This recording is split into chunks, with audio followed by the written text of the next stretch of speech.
Dwight Howard binisita ang pambansang kamao, nakipag-chess pa kay Pacquiao. Yumir Marcial magbabalik aksyon ngayong darating na Marso. At Teofimo Lopez hinamon si Terence Crawford. Pag-usapan natin lahat yan mga idol. May bago na namang bisita ang NBA superstar ang ating pambansang kamao, Manny Pacquiao. At kung noong nakaraang taon ay ang Splash Brother na si Klay Thompson ang pumasyal sa kanyang mansyon, ngayon naman ay si NBA champion at 3-time Defensive Player of the Year, Dwight Howard ang kanyang nakasama at nakipag-chess pa nga at kulitan si Howard kasama din si Andre Blatch sa ating pambansang kamao. Biro pa ni Howard ay maganda-handa na raw si Jake Paul sa tandem nila ni Pacquiao na magtuturo daw sa kanya na maging isang boksingero. Maglalaro po si Howard sa Strong Group Athletics team na magre-represent naman ng Pilipinas sa 33rd Dubai International Basketball Championship ngayong buwan. Samantala ay magbabalik aksyon naman sa professional boxing si Olympic bronze medalist Yumir Marcial ngayong March 16.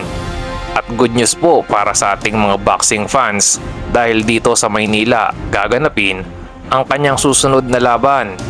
Inanunsyo yan ni MP Promotions President Sean Gibbons na sa Rizal Memorial Sports Complex magaganap ang bakbakan ni Marcial at nang hindi pa pinapangalanang katunggali.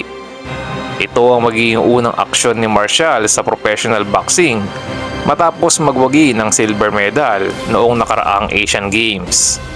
Si Marcial na lumalaban sa middleweight division ay kasalukuyang may professional boxing record na 4-0 with 2 knockouts. At sa ibang balita naman ay hinamon ni Teofimo Lopez si Terence Crawford sa isang laban sa welterweight division. Gusto raw ni Lopez na hamunin ang pinakamahusay na boksingero ngayon na si Crawford. Ngunit binalit naman niya ang mga panalo ni Crawford kay Errol Spence, Kell Brook at Jose Benavides Jr. dahil pawang mga injured naman daw ang mga ito nang matalo ni Crawford. Dapat daw patunayan ni Bud ang husay niya sa pagtanggap ng kanyang hamon. Ngunit wala pa namang reaksyon sa ngayon ang kampo ng number 1 pound for pound na si Terence Crawford. Yan lang muna po ang ating mga boxing updates mga idol. Kung nagustuhan nyo ang ating video, huwag kalimutang mag-like, subscribe at pakihit na rin po ng notification bell. Maraming salamat po.